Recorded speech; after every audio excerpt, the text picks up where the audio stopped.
The pain in my ribs exploded the moment the man's boots slammed into my side, knocking me backward into my own hedge bushes.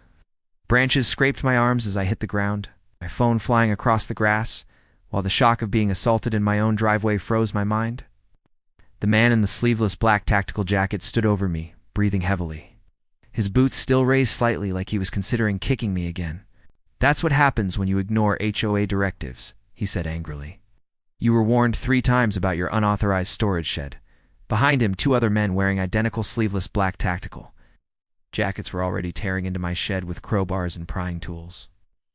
My shed, the one I built myself over 3 weekends to store lawn equipment, tools, and hardware for the house projects I loved. I pushed myself up slightly from the grass, ribs screaming in protest, watching the siding I installed get ripped away piece by piece. "You can't do this," I gasped, struggling to breathe normally while staring at the destruction happening in my own backyard. "That shed is legal. I have city permits approved and inspected before construction even started." The man snorted dismissively, while recording something on his phone like I was already guilty of something. "City permits don't matter," he said coldly. "HOA regulations supersede city codes.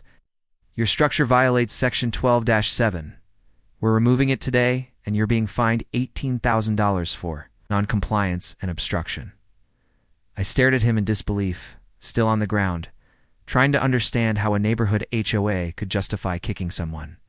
"Aggressive behavior noted," he muttered, while pointing his phone camera toward me like documenting evidence. "Aggressive behavior?" I said incredulously. "You just kicked me into my own bushes. You got in my way," he replied casually. "It counts as assault on an HOA enforcement officer. That's another $6,000 in fines," he added, while typing into his phone like writing a parking ticket. I lay there clutching my ribs, overwhelmed by confusion, anger, and pain, while my shed continued being dismantled behind him.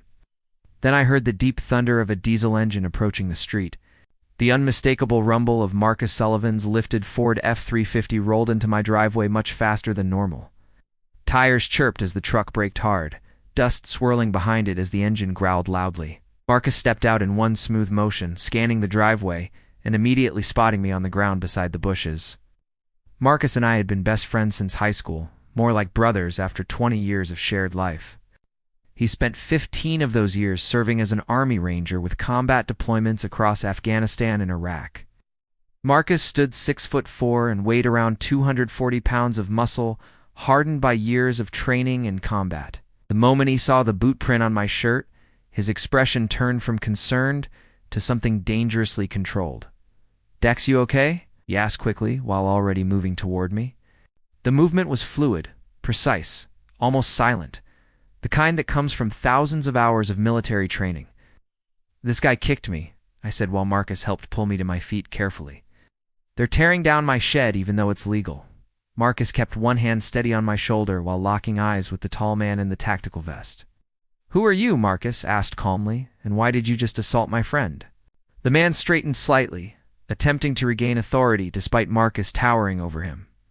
"Officer Brandon Vega, Riverside Park HOA Enforcement Division," he announced confidently. "Your friend obstructed legal removal of an unauthorized structure and became aggressive. I used appropriate force to maintain safety during enforcement."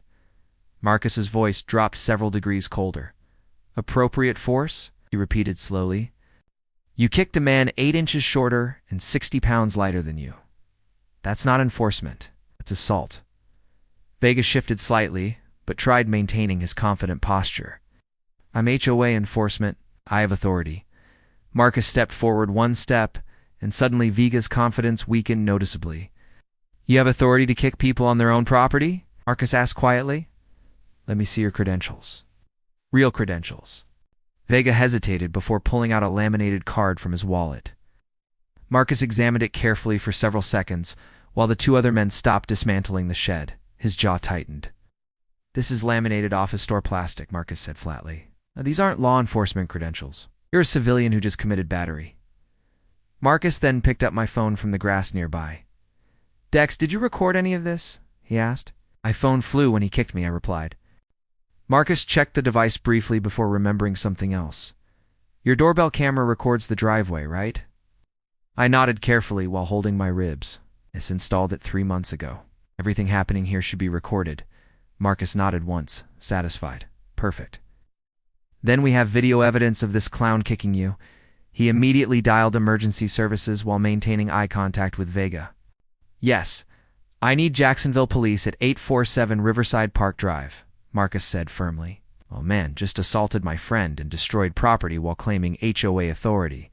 VAZ. Two accomplices stood awkwardly beside the half-destroyed shed, holding crowbars. Marcus turned his head toward them without shifting his stance. Put the tools down and step away from the shed, he ordered. One of them protested weakly. We're just doing our jobs. Marcus didn't raise his voice. Your job currently involves trespassing, destruction of property, and assisting assault. Put the tools down. They immediately dropped the crowbars. Something about Marcus's presence made it obvious. Refusing wasn't an option. 8 minutes later, 3 Jacksonville police patrol cars arrived with lights flashing across the quiet street. Sergeant Davis stepped out and quickly assessed the situation. Injured homeowner, destroyed shed, and 3 men wearing tactical gear. Officers separated everyone while Davis approached me. Someone want to explain what happened here? He asked calmly. I described the assault, the destruction of the shed, and the claim about HOA enforcement. Davis turned toward Vega with raised eyebrows. You kicked him? Vega nodded stiffly. He obstructed enforcement of HOA violations. I used appropriate force. Davis spoke into his radio. Dispatch.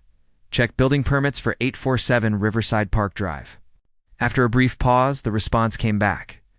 Active permit for storage shed issued 6 weeks ago. All inspections passed. Davis slowly looked back at Vega. So you assaulted a homeowner while destroying illegally? Permitted structure. Vega tried one last defense. HOA rules override city permits. Davis shook his head.